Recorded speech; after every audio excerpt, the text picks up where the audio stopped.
আমার সব বন্ধুদের হাতে হাতে আইফোন, আজ পর্যন্ত আমাকে একটা অ্যান্ড্রয়েড কিনে দাও নাই। একটা আইফোন কিনে না দিলে বাড়ি থেকে চলে যাব। আজ গরিব বলে ছেলের আবদারগুলো পূরণ করতে পারি না। যদি একটা ফোন কিনে দিতে না পারি, ছেলেটা হয়তো বাড়ি ছেড়ে চলে যাবে। বাবারে, এই ফোনগুলোর দাম কত করে?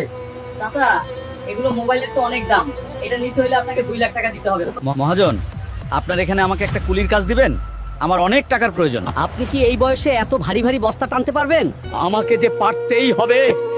আপনার এই বস্তার চেয়ে ছেলের কথার ওজন আরো বেশি ভারী।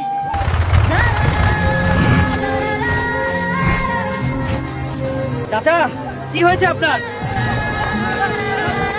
সবাই একটু ধরো, চাচাকে হসপিটালে নিতে হবে।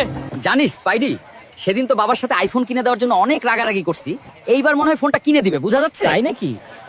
জলদি চল রে হালকা, তোর বাবা হসপিটালে ভর্তি আছে। বলেন কি চাচা? হঠাৎ বাবার কি হলো?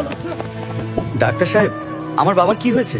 আপনার ফোন কেনার টাকা ম্যানেজ করতে গিয়ে কুলির কাজ করতে গিয়েছিল। এই বয়সে অতিরিক্ত পরিশ্রম হওয়ায় এই অবস্থা। বাবা, আমি তোমার কাছে ভুল আবদার করে ফেলেছিলাম, তুমি আমাকে ক্ষমা করে দিও বাবা। বন্ধুরা, তোমরা কেউ কখনো বাবার কাছে ভুল আবদার করো না। বাবার সামর্থ্যের দিকে তাকিয়ে আবদার করবে সব সময়।